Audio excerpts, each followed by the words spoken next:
तनाया उनके लिए चाय लेकर आती है। चाय देकर वो अंदर जाती है तो कोमल कहती है, क्या बात है शिवानी बहन, तुम्हारी तनाया तो बहुत कमजोर लग रही है।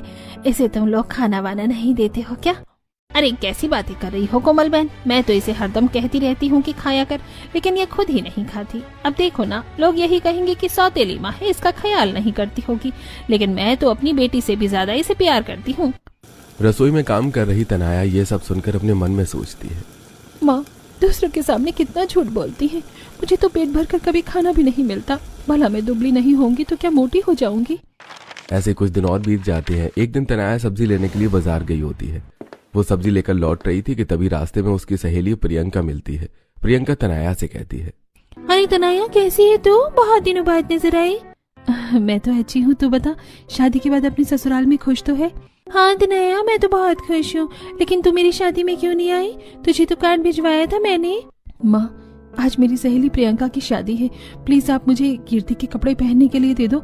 मेरे कपड़े पूरे फटे हुए हैं, मैं इतने फटे कपड़े पहनकर शादी में कैसे जाऊँ? कोई जरूरत नहीं है तुझे शादी में जाने की, और वैसे भी तेरी हिम्मत कैसे हुई मेरे कपड़े मांगने की? तुम्हारा मेरे कपड़ों की बात की तो मुंह तोड़ दूंगी तेरा।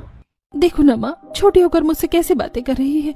आखिर मैं इसकी बड़ी बहन हूँ, अगर इसके कपड़े पहन भी लिए तो क्या फर्क पड़ जाएगा? ये सुनकर शिवानी तनाया को एक थप्पड़ मारते हुए कहती है, अपनी औकात में रहकर बात किया कर। आज के बाद मेरी बेटी की बराबरी करने की कोशिश मत करना। कोई जरूरत नहीं है कहीं जाने की, चल अब काम में लग जा। हाँ यार, मेरी थोड़ी तबीयत ठीक नहीं थी इसलिए नहीं मैं आ पाई।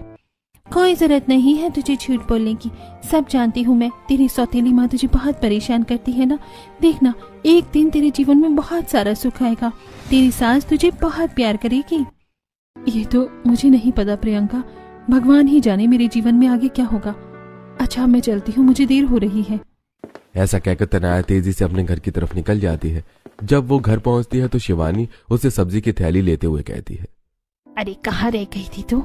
इतनी देर लगा दी सब्जी लाने में। कितनी बार कहती हूँ कि सब्जी लाने मत जाया कर, लेकिन तू है कि सुनती ही नहीं। सबसे पहले जाकर रसोई में कुछ खा ले, इसके बाद कोई काम करना। ये माँ को अचानक क्या हो गया? मुझ पर इतना प्यार क्यों बरसा रही है? तनाया ऐसा सोच ही रही थी कि तभी पीछे से उसकी बुआ जी कहती हैं, अरे तनाया बिटिया कैसी है तू? बुआ जी को देखकर तनाया बहुत खुश हो जाती है और दौड़कर उन्हें गले लगा लेती है। फिर कहती है, मैं तो अच्छी हूँ बुआ जी, लेकिन आपसे बहुत गुस्सा हूँ, आप बहुत दिनों बाद आई हैं। तनाया अपनी बुआ से ढेर सारी बातें करती है। उसके बाद शिवानी कहती है, तनाया बेटा मेरे साथ किचन में चलकर थोड़ी मदद कर दे, हम खाना बना लेते हैं। अब तनाया और शिवानी दोनों रसोई में जाती हैं। तब शिवानी तनाया से कहती है, सुन, मैं अपने कमरे में